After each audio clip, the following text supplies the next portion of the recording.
बताने जा रहे हैं। अपने पहले गेस्ट का आपसे तारुफ करवा देते हैं। हमारे साथ स्टूडियोज़ के अंदर मौजूद हैं डॉक्टर हामिद खान अल-मशरकी साहब।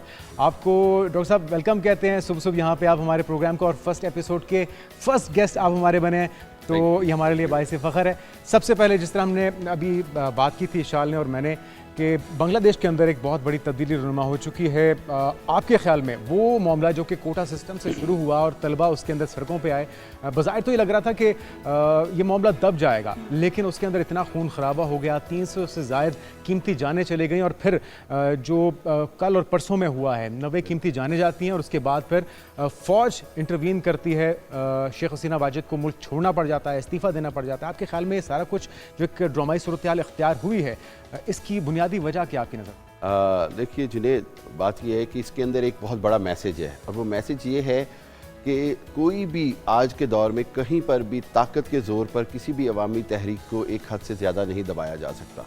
और दूसरी बात ये कि अवाम जब अपने हकूक़ के लिए उठ खड़े होते हैं तो फिर उनका जो इनकलाब होता है उसको रोकना नामुमकिन होता है। इस सारी सूरत हाल में हसीना वाजिद का जो 15 साल का इक़्तिदार है, उसके अंदर एक बुनियादी बात जो हमने देखी वो ये कि उन्होंने गो के जमहूरियत इलेक्शंस भी कराए, जमहूरियत के नाम पे इक़्तिदार रखा, लेकिन उसके अंदर उनका जो तर्ज़ इक़्तिदार था वो डिक्टोरियल था, आमिराना था। बिल्कुल। अच्छा, उस आमिराना इक़्तिदार का नतीजा ये था कि उन्होंने सारी अपोजिशन को जेल में डाल दिया, खालिदा ज़िया को जेल में डाल दिया, जमात इस्लामी के बड़े बड़े रहनुमाओं को किसी को फांसी पे लटका दिया। ठीक है। उसके बाद ये किया गया कि तलबा और किसानों के हवाले से बहुत सख्त पॉलिसी इख्तियार की गई।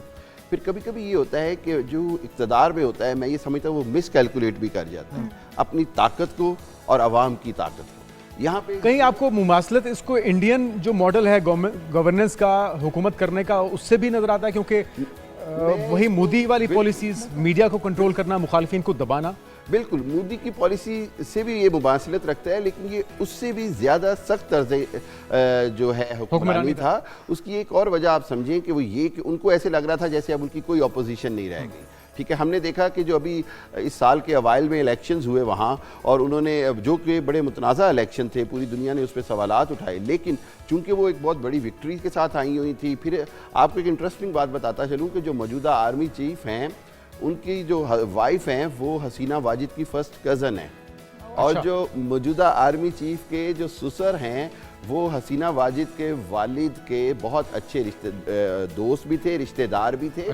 और वो पहले आर्मी चीफ अपॉइंटेड थे। अच्छा, उनके बारे में, हसीना वाजिद के बारे में ये भी कहा जा रहा है ना कि उन्होंने सब जो अहम पोस्टें थी उन पर अपने अजीजों को, मकसद भी, कोटा सिस्टम का मकसद भी यही था। हाँ। तो ये जो उनका 15 साल दौरे हुकूमत था, फिर उन्होंने 5 दफ़ा वो इलेक्ट होकर आई, जाहिर है कि वोट तो उन्हें दिए गए और उसके बाद ही उन्होंने अपनी हुकूमत बनाई। ये 15 साल एकदम से 45 मिनट में चकनाचूर हो जाना, और एक इतनी बड़ी इसी क्वेश्चन को आगे बढ़ाते हुए कि ये सारी हथकंडों के बावजूद 15 साल किस तरह से उन्होंने तूल दे दिया अपनी हुकूमत को?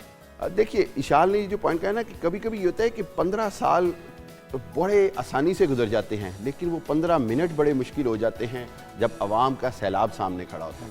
सबसे बड़ी गलती इन्होंने ये की कि इन्होंने ये किया कि जिस तरह कोटा सिस्टम पे जो जायज़ और नाजायज़ मुतालबात थे उनको एक जगह इकट्ठा कर दिया, और उसके ऊपर ये कि ताकत का इस्तेमाल किया। आपने सैकड़ों लोगों की जानें ली।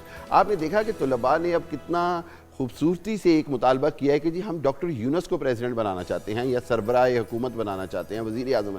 उसकी वजह यह है कि वो एक पब्लिक फ़िगर हैं, उन्होंने डिलीवर किया हुआ है, नॉन कंट्रोवर्शियल फ़िगर हैं, और सबसे बढ़कर ये कि तलबा में या यंगस्टर में वेरी पॉपुलर हैं, बिकॉज उन्होंने नोबेल प्राइज़ जीता। उन्होंने इक़्तिसादी तौर पर बांग्लादेश आज जहाँ खड़ा है उसके अंदर उनका बहुत बड़ा किरदार है। और उससे पहले डॉक्टर अख्तर हमीद खान थे जो कराची में बाद में कोरंगी प्रोजेक्ट के इंचार्ज हुए। बेनज़ीर भुट्टो ने उनको बड़ा सराहा, नोबेल प्राइज़ के लिए भी उनका भी नॉमिनेट हुआ।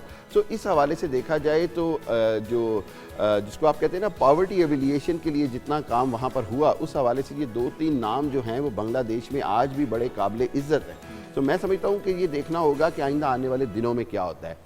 क्या चीफ ऑफ आर्मी, क्या समझते हैं? अभी तो आर्मी चीफ ने होल्ड ले लिया और उन्होंने कहा कि बहुत जल्द इंशाल्लाह पूरी हुकूमत का उन्होंने अनाउंस भी किया, लेकिन वो उसकी शक्ल क्या होगी और वो कब अमल में आती है, ये एक अहम चीज़ है। लेकिन डॉक्टर साहब, आपने जिस तरह कहा कि ताकत में नज़र नहीं आता, अवामी नफ्स को पहचानना भूल जाते हैं हुक्मरान, ये बात तो समझ में आती है कि ताकत के नशे में इंसान अंधा हो जाता है, लेकिन अपने ही लोगों को, वो लोग जो अपना हक मांग रहे हैं, दहशतगर्द कह देना, और उनको, क्योंकि रज़ाकार का लफ्ज़ वहाँ पे गद्दार के लिए इस्तेमाल होता है, तो उनको गद्दारी के जुर्म का शिकार करार दे देना, ये क्या माइंड सेट है?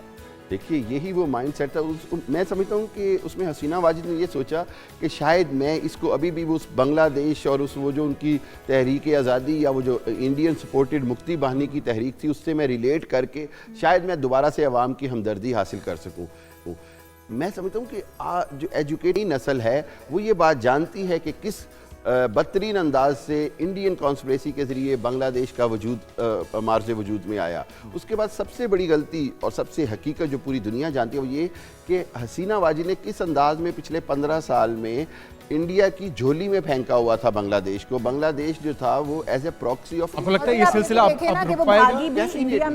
इंडिया के अंदर बड़ी जुनैद बड़ी हलचल मची हुई है कि जी ये हुकूमत चली गई, फ्लाइट्स बंद कर दी हैं इस वक्त बांग्लादेश, और उनको ये है कि शायद इसके बाद उनका वो जो कंट्रोल था खित्ते में वो कम हो गया, क्योंकि इससे पहले मालदीव की हुकूमत टॉपल हुई, उससे पहले मालदीव की हुकूमत भी भारत नवाज थी, भूटान की हुकूमत टॉपल हुई। लेकिन अब ये भी यहाँ पर अगर हम इस हवाले से भी बात करें कि स्टूडेंट्स ने जिस तरह से तलबा तहरीक चलाई और जिस तरह से उन्होंने तोड़ फोड़ भी की, यकीनी तौर पर वो आमराना जो हुकूमत है उसके अगेंस्ट थे और उसे मतलब नस्लो नाबूद करना चाहते थे, तोड़ना चाहते थे। लेकिन क्या तलबा का ये जो अमल था वो ठीक था? उसको किस तरह से आप डिफेंड करेंगे? क्योंकि जिस तरह से निकाला गया हसीना वाजिद को कोई और तरीका भी हो सकता था शायद। मैं आपको एक बात बताऊं ईशाल, अगर आप इसको हिस्टोरिकली देखें तो ये उनका मुतालबात पिछले साल भी सामने आए। गवर्नमेंट ने कहा जी कि हम इलेक्शंस के बाद इस पे फैसला करेंगे। फिर इलेक्शन के बाद भी 2-3 बार तलबा की तरफ से बाकायदा प्रेस कॉन्फ्रेंसेस की गई, बाकायदा जनाब एक हुकूमत को मैसेज भेजा गया कि 6 माह हो गए हैं, 4 माह हो गए हैं, आप अपना वादा पूरा नहीं कर रहे, कोटा सिस्टम को जो है वो रीइवैल्यूएट करना है, उसका स्ट्रक्चर चेंज करना है, वो आप नहीं कर पा रहे। उसकी वजह से जो हकदार तलबा या हकदार जो लोग हैं वो जॉब्स हासिल नहीं कर पा रहे, उनकी अब तलफी हो रही है। सिर्फ 1% भी शायद वो लोग नहीं होंगे। मकसद बुनियादी तौर पे वही था जिसकी आपने बात की कि अपने इक़्तिदार को तूल देने के लिए वो अपने लोगों को नवाजते थे। लेकिन इस वक्त तो ऑपोजिशन सारी जेलों में है, पे उनका होल्ड रहे। डॉक्टर साहब से मजीद विशाल इसका जवाब डॉक्टर साहब लेते हैं, लेकिन इसके साथ साथ एक पैकेज हमारी टीम ने तैयार किया है इसी मामले को लेकर। बांग्लादेश में इनकलाब तलबा की तहरीक किस तरह से कामयाब हुई है और वज़ीर-ए-आज़म शेख हसीना वाजिद इस्तीफ़ा देकर ढाका छोड़ने पर ढाका पैलेस छोड़ा और वहाँ से फरार हो गई। हसीना वाजिद वज़ारत उस्मा छोड़ते वक्त खिताब रिकॉर्ड कराना चाहती थी लेकिन उन्हें मौका नहीं दिया गया। पहले हम बात करते बांग्लादेश के हालात की और वहाँ पे हुकूमत का तख्ता उलट दिया गया है। तलबा की तहरीक जो कि कोटा सिस्टम के खिलाफ शुरू हुई थी और हमारे साथ हमारे गेस्ट भी स्टूडियोज़ में मौजूद हैं। लेकिन एक पैकेज जो हमने तैयार किया इस तमाम मंजरनामे के हवाले से, पहले वो पैकेज देखिए, उसके बाद हम गुफ्तगू के सिलसिले को आगे बढ़ाते हैं। बांग्लादेश में कोटा सिस्टम के खिलाफ तलबा के एहतजाज ने रंग दिखा दिया। मुल्क के सबसे तवील अरसे तक वज़ीर आज़म रहने वाली हसीना वाजिद मुस्ताफी होने पर मजबूर हो गई। शेख हसीना वाजिद इस्तीफा देने के बाद अपनी बहन शेख रेहाना के हमरा खुसूसी हेलीकॉप्टर पर भारत चली गई। हसीना वाजिद को मुबैना तौर पर फौज की जानिब से मुस्ताफी होने के लिए 45 मिनट का वक्त दिया गया था। उन्होंने वज़ारत उस्मा छोड़ते वक्त खिताब रिकॉर्ड करना चाहा लेकिन उन्हें मौका नहीं दिया गया। हसीना वाजिद के मुस्ताफी होने के बाद आर्मी चीफ वकारुज़्ज़मान ने कौम से खिताब में कहा कि बांग्लादेश में पूरी हुकूमत बनाई जाएगी, कर्फ्यू जहाँ किसी हंगामी सूरत हाल की जरूरत नहीं, मसले के पुरअमन हल के लिए काम कर रहे हैं। उन्होंने शहरियों से अपील की कि वो फौज पर भरोसा रखें, अमन वापस न आएंगे। शेख हसीना वाजिद के मुस्ताफी होने और मुल्क में अबूरी हुकूमत के क़याम के ऐलान के बाद हजारों लोग सड़कों पर निकल आए। तलबा ने अपने खानदान वालों के साथ सड़कों पर जश्न मनाया। ये पैकेज आपने देखा है किस तरह की सूरत हाल जो है जी हाँ, काफ़ी गंभीर सूरत हाल है। अच्छा डॉक्टर साहब, जिस तरह से आपने भी तज़किरा किया कि भारत के अंदर भी आज़ादी की तहरीकें चल रही हैं और उसको कुचलने के लिए भी बांग्लादेश की हुकूमत का साथ पहले बड़े भरपूर अंदाज में होता रहा, तो अब ये सिलसिला भी रुकेगा? एक धचका है ये इंडियन गवर्नमेंट के लिए भी? बिल्कुल, मैं ये समझता हूँ कि इंडियन गवर्नमेंट में और इंडियन इस्टेब्लिशमेंट में एक भूचाल आया हुआ है। उसकी वजह ये थी कि उन्होंने जिस तरह से कलकत्ता में मुजाहिरीन को कंट्रोल किया हुआ था, फिर जो म्यांमार का इशू था, रोहिंग्या का इशू था, उसमें बांग्लादेश पे कितना दबाव डाला हुआ था और बांग्लादेश की इकॉनमी पे कितना उसका असर हो रहा था। और अब जो है वो बहुत सारे मामलात, इसी तरह कश्मीर, खालिस्तान और मिज़ोरम एंड नागालैंड और आसाम, जहाँ जहाँ पर आज़ादी की तहरीक चल रही हैं, उन सब में एक नई जान आएगी। उन सब को एक मैसेज जाएगा कि अगर अवाम ने भरपूर तरीके से अगर तहरीक चलाई तो वो अपनी आज़ादी इस फस्तायत से हासिल कर सकेंगे। हम ये बात तो समझते हैं कि मोदी की जो हुकूमत है और मोदी का जो अंदाज़े हुक्मरानी है वो फाशिस्ट है। उसके नतीजे में हमने देखा कि उसने खुद अपनी ही आवाम को महकूम बनाया है और मीडिया को कंट्रोल। सब इस घबराहट का एक ये भी मजहर है कि उन्होंने सियासी पनाह देने से इनकार कर दिया है और मुमकिन तौर पे अब बरतानिया या फिर अमेरिका का रुख कर सकती हैं शेख हसीना वाजिद। बिल्कुल,